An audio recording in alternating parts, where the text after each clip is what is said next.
नमिता सिंह और आप देख रहे हैं केलांचल टाइम्स। आइए नजर डालते हैं आज की खास खबरों पर। एक तरफ बाढ़ के पानी से पूरी तरह घिर चुके बच्चे बचाने की गुहार लगा रहे हैं, तो दूसरी तरफ अन्नदाता बाढ़ से अपनी फसल को बचाने के लिए जद्दोजहद कर रहे हैं। 12 जिलों में 8 लाख के करीब की आबादी इसी तरह के दर्दनाक हालात से जूझ रही है। ये तस्वीर सारण के तिरैया की है। गंडक के पानी ने इन बच्चों के घर को करीब करीब निगल ही लिया है। बच्चों समेत पूरा परिवार घर की छत पर ही शरण ले चुका है। बच्चे इस उम्मीद में हैं कि कोई न कोई रेस्क्यू टीम उन्हें यहाँ से निकाल कर ले जाएगी। हाल ये है कि इस इलाके के लगभग 40 गांवों में बाढ़ का पानी इसी तरह से घुस गया है।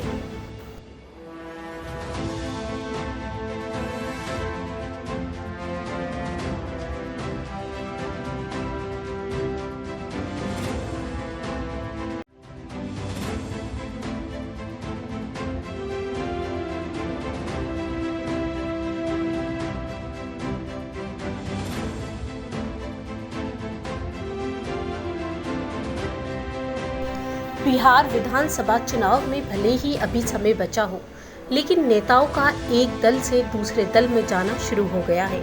इसी कड़ी में रविवार को आसाराम में जेडीयू के बड़ा झटका लगा है।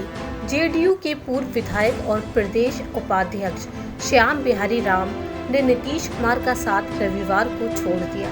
श्याम बिहारी राम ने जेडीयू को छोड़कर उपेंद्र कुशवाहा की पार्टी रालोसपा शामिल हो गए। डिहरी में उपेंद्र कुशवाहा ने श्याम बिहारी राम को रालोसपा में शामिल कराया। श्याम बिहारी राम वर्ष 2010 से 15 तक चेनारी से जेडीयू के विधायक थे। 2015 के चुनाव में जेडीयू ने ये कांग्रेस के लिए छोड़ दिया था, जिसके कारण वह चुनाव नहीं लड़ पाए थे। जेडीयू के पूर्व विधायक राम ने बताया कि नीतीश कुमार के द्वारा पार्टी में लगातार उनकी उपेक्षा की जा रही थी। वे जेडीयू में जब तक रहे निस्वार्थ भाव से पार्टी की सेवा करते रहे और पार्टी के हित में कार्यक्रम चलाए, लेकिन कई दिनों से दल के बड़े नेताओं के बदले रवैये से क्षुब्ध थे। इसीलिए उन्होंने पार्टी छोड़कर रालोसपा को ज्वाइन कर लिया। नीतीश सरकार पर भड़कते हुए श्याम बिहारी राम ने कहा कि सरकार की तमाम योजनाएं धरातल पर उतरने के बजाय फेल हो रही हैं। ऐसे में कार्यकर्ता अपने आप को पूरी तरह से उपेक्षित महसूस कर रहे हैं। अब जेडीयू में उनके जैसे जुझारू कार्यकर्ताओं के लिए कोई स्थान नहीं बचा है, इसलिए अपने सैकड़ों समर्थकों के साथ वे रालोसपा का हाथ थाम लिए हैं।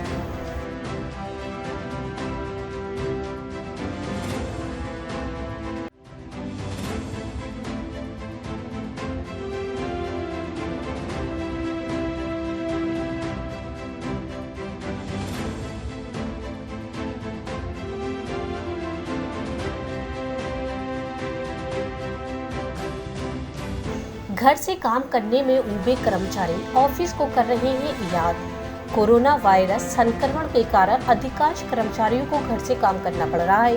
उन्हें घर से काम करते हुए 100 दिन से ज्यादा समय हो गया है और लगातार काम करने से अब उनका धैर्य जवाब देने लगा है। इसे देखते हुए कंपनियों में छुट्टी की अपनी नीतियों में बदलाव करना शुरू कर दिया है। दुनिया की कुछ कंपनियां लीव बैंक बना रही हैं और कुछ कंपनियों अपने कर्मचारियों को इस बात के लिए उत्साहित कर रही है कि वे लंच के समय काम न करें।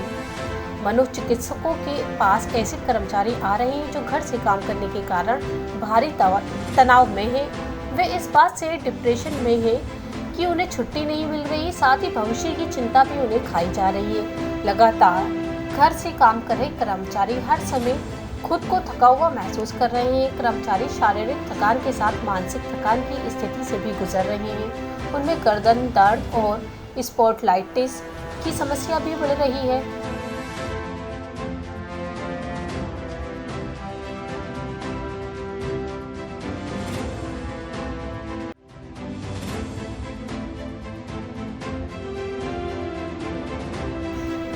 दुनिया भर में कोरोना अब तक 6 लाख से ज्यादा लोगों की जान ले चुका है।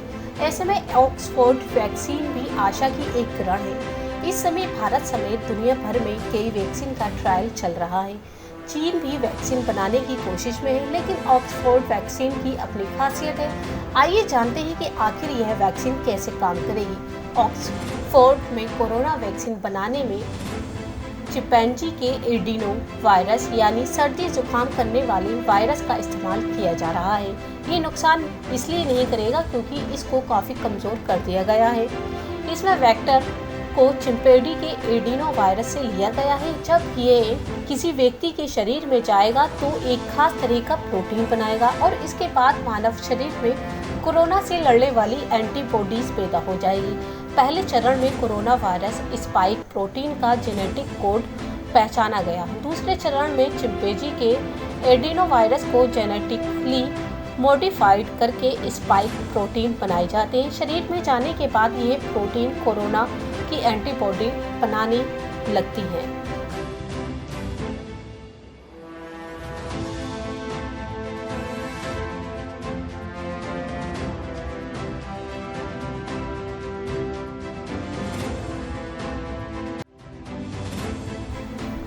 राजस्थान में कांग्रेस की अंतर्कलह अब सभी के सामने आ चुकी है। यहाँ प्रदेश में कांग्रेस जहाँ गहलोत पायलट खेमे में बढ़ चुकी है, वहीं सूत्रों का कहना है कि राजस्थान की सियासी मुद्दे के कानूनी रूप लेने के बाद दिल्ली में भी कांग्रेस दो गुटों में तब्दील हो गई है। जानकारी के अनुसार सुप्रीम कोर्ट में राजस्थान मामले की कानूनी रूप से आगे बढ़ाने के लिए कांग्रेस विभाजित हो गई है। सूत्रों की माने तो राजस्थान मामले की सुप्रीम कोर्ट में पहले दिन की सुनवाई से एक दिन पहले से ही कांग्रेस में इस मामले को कानूनी रूप देने को लेकर मतभेद की स्थिति बनी हुई है। आपको बता दें कि राजस्थान के राजनीतिक संकट और विधानसभा स्पीकर की ओर से अधिकारों के हनन को लेकर लगाई गई याचिका पर देश का सर्वोच्च न्यायालय सोमवार को सुनाई देगा।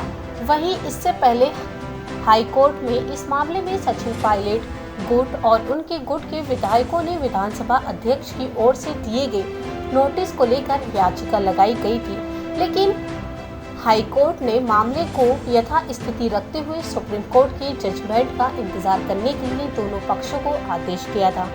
सुप्रीम कोर्ट की पहली सुनवाई में भी अदालत की ओर से स्पीकर सीपी जोशी से कई सवाल किए गए जो काफी महत्वपूर्ण माने जा रहे हैं। इसमें सबसे महत्वपूर्ण सवाल यह था कि कोर्ट ने स्पीकर जोशी से पूछा कि आप तो न्यूट्रल पार्टी हैं, ऐसे में आपको अदालत आने की क्या जरूरत है। कांग्रेस को यह मानना है कि कोर्ट में ऐसे सवालों से कई तरह के विवाद पैदा हो रहे हैं। वहीं न्यायालय में इस मामले के आगे बढ़ने के बाद विवाद और बढ़ेगा, लिहाजा इसे लेकर दोनों गुट अपनी अपनी दलील आला कमान के सामने रख रहे हैं।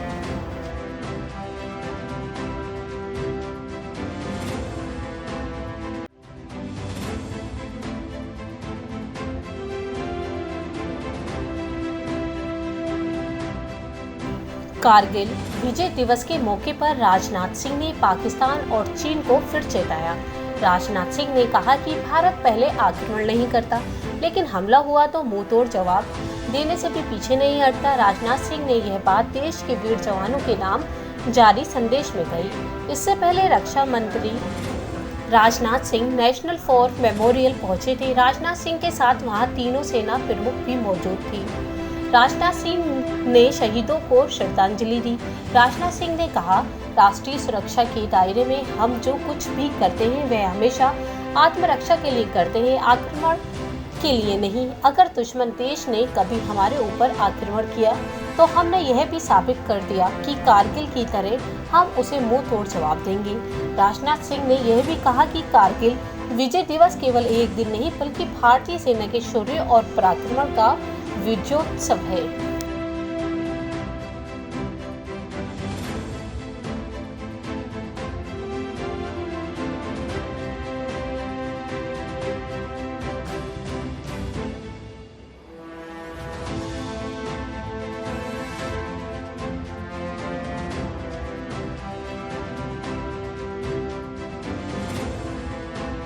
आप देख रहे थे केलांचल टाइम्स। बने रहिए हमारे साथ, हम फिर हाजिर होंगे नई खबरों के साथ में। तब तक के लिए नमस्कार।